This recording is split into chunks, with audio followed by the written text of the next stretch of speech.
سیدہ طاہرہ ام المومنین سیدہ خدیجۃ الکبریٰ رضی اللہ تعالی عنہا کا آج یوم وصال ہے، اور یہ وہ خوش نصیب خاتون ہیں جنہیں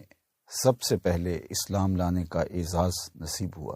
اور اللہ کے محبوب علیہ السلام کے ساتھ رشتہ ازدواج میں منسلک ہوئیں، اور 25 سال تک انہیں حضور علیہ السلام کی رفاقت نصیب رہی۔ اللہ کے محبوب علیہ السلام کی ساری اولاد حضرت ابراہیم کے علاوہ حضرت خدیجۃ الکبریٰ رضی اللہ تعالی عنہا کے بطن اقدس سے ہی ہے۔ حضور کی چاروں صاحبزادیاں اور حضور کے صاحبزادے حضرت قاسم اور حضرت عبداللہ، انہی کے بطن اطہر سے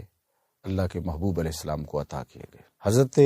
خدیجۃ الکبریٰ رضی اللہ تعالی عنہا اللہ کے پیارے محبوب صلی اللہ علیہ وآلہ وسلم کی غم گسار اہلیہ تھیں۔ مشکلات جب آئیں، تکالیف آلام کے پہاڑ توڑے گئے، مکے والوں نے جو تکلیفیں دیں، سماجی بائیکاٹ کیا، اور ہر طرح کی تکلیف اور ہر طرح کی اذیت اللہ کے محبوب کو پہنچائی، لیکن جب حضور گھر تشریف لاتے تو یہ جس طرح حضور علیہ الصلوۃ والسلام کی دلجوئی کرتی اور آقا کریم علیہ الصلوۃ والسلام کی غمخواری فرماتی، تو یہ انہی کا مقصوم ہے۔ اسی لیے اللہ کے محبوب علیہ السلام نے حضرت خدیجۃ الکبریٰ رضی اللہ تعالی عنہا کے وصال والے سال کو عام الحزن قرار دیا۔ دکھوں کا سال حضور نے اس سال کو کہا، بلکہ روایات میں آتا ہے کہ آقا کریم گھر سے نکلنا کم کر دیا تھا، اور حضرت سیدہ خدیجۃ الکبریٰ رضی اللہ تعالی عنہا کے تذکرے سیدہ فاطمہ الزہرا رضی اللہ تعالی عنہا اور دیگر اپنی صاحبزادیوں سے کرتے، اور انہوں نے اللہ کے محبوب علیہ الصلوۃ والسلام کی غمخواری بھی کی، اور کار نبوت میں حضور علیہ الصلوۃ والسلام کا ساتھ بھی دیا، حضور علیہ الصلوۃ والسلام پر ایمان بھی لائیں، اپنا سارا مال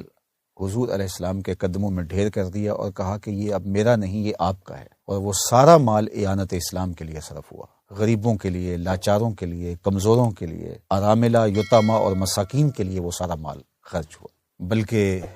متمول خاندان کی عالی مرتبت شہزادی ہونے کے باوجود اللہ کے محبوب علیہ السلام جب غار حرا میں قیام فرماتے تو کئی دن حضور علیہ السلام وہیں خلوت فرماتے، تو یہ حضور علیہ السلام کو کھانا دیتی، تو جب کھانا ختم ہو جاتا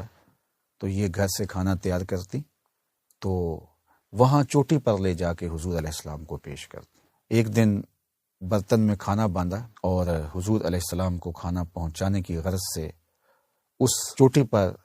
جہاں چڑھنا اتنا آسان نہیں ہے، اور یہ نازک اندام خاتون ملکۃ العرب حضرت سیدہ خدیجۃ الکبریٰ رضی اللہ تعالیٰ عنہ وہ برتن اٹھائے،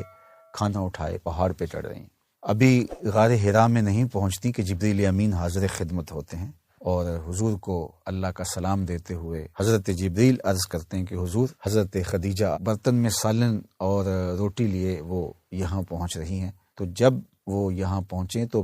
اللہ کا بھی سلام دے دینا، اور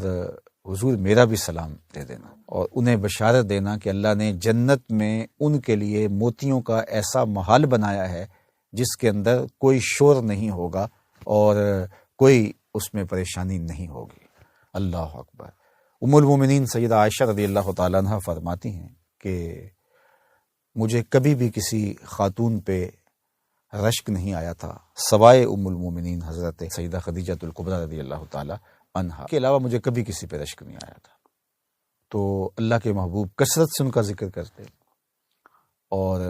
جب کوئی جانور ذبح کرتے تو گوشت کے ٹکڑے ان کی سہیلیوں کے گھروں میں بھیجتے، اور ان کی بار بار حضور بات کرتے۔ تو میں نے ایک دن کہا کہ حضور، وہ خاتون بڑھاپے کی وجہ سے جس کے ہونٹوں کے گوشے بھی رنگ بدل گئے تھے، آپ بار بار اس کا ذکر کرتے ہیں، جب اللہ تعالیٰ نے آپ کو بہتر ازواج عطا فرما دیں تو آقا کریم نے فرمایا کہ عائشہ میں اس کا ذکر کیسے چھوڑ سکتا ہوں، جب پورے مکے نے میرا انکار کیا تھا اس نے میرا اقرار کیا تھا، جب مجھے کسی نے نہیں مانا تھا اس نے مجھے مانا تھا۔ اور آقا کریم علیہ الصلوۃ والسلام یہ بھی فرماتے تھے کہ خدیجہ تو خدیجہ ہے، بلکہ ایک موقع پہ حضور نے فرمایا کہ اللہ نے اس کی محبت کا مجھے رزق دیا ہے۔ اللہ اکبر۔ تو محسنہ اسلام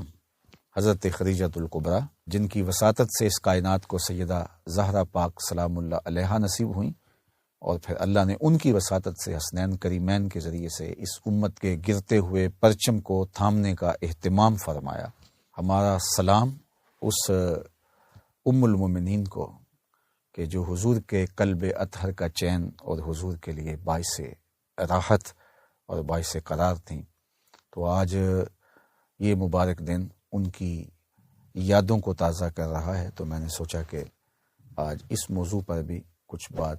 آپ کے گوش گزار کی جائے۔ اللہ تعالیٰ سیدہ پاک کے نقوش پاک کی برکتیں، مخدرات اسلام اس امت کی خواتین کو نصیب فرمائے۔